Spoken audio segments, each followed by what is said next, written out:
Hello, I'm Michael Boyanchin, and I'm going to be talking about a book I'm working on right now. I'm about halfway through it, and or maybe more, maybe 60% through it, and it's called Moonshot: The Gus Wagner Story, which is about my late father-in-law's involvement with the space program, particularly the lunar lander that put 12 Americans on the moon.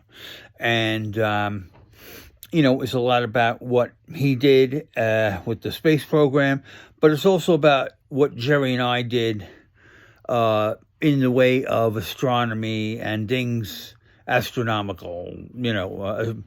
For instance, at one point, and I bring this up because I understand there's another comet approaching at this time, which is January 23rd, 2023.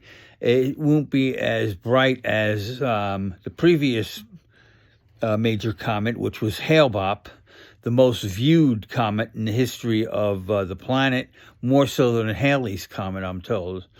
But when we lived in the city in Brooklyn, after work and after we ate dinner, we'd go up to the promenade, which overlooked lower Manhattan and New York Harbor and the Statue of Liberty. And you would see all the Staten Island ferry boats, the helicopters, distant in New Jersey, jet planes taking off and landing at Newark Airport. But it was all quiet because it was so distant. So it was not a noisy thing, but you saw all this movement. And of course, as it got darker out, all the buildings lit up. It was just beautiful. Anyhow, one point in 1997, all of a sudden there's Hale-Bopp clearly in view, very bright. And for weeks and weeks and weeks, as we sat there on the promenade every evening, it was hovering over the Twin Towers, the World Trade Center.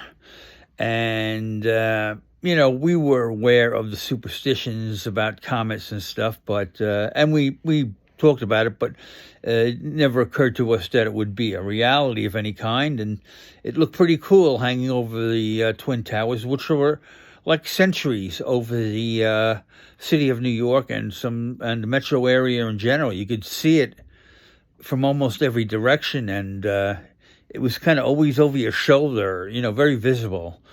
But eventually, as you know, on 9/11, everything changed when those towers came down, and it just makes you wonder, did Hale-Bopp have something to do with that or not? Well, Jerry and I were, my late wife Jerry and I were people of science, so we'd like to say no, but who the heck knows? But anyhow, I'm glad it's gone. I don't want to see it again. Anyhow, keep your eyes out for the book. It should be out in a few weeks. Moonshot: The Gus Wagner Story, and it's about the most monumental achievement in human history, landing on the moon. And one other thing before I go, Jerry's family had a family tree done back in the 70s, old style, handwritten on a large scroll of nice paper. Then I came in and I had an ancestry account, Ancestry.com, and traced their family tree. And then when it stopped in the 1500s, the general purpose for their tree was to connect them to the American Revolution, the family, very large family. And they did, 4 members, 1 direct for Jerry, the father of the 3 sons, all served in the Revolution. But, I went back to 200 AD to a barbarian king, Dagobert, and, we're looking for famous people all around, and we did find them, but sitting there flipping hamburgers on the patio, nonchalantly, modestly, was Jerry's dad, who was along with his brother George, part of the space program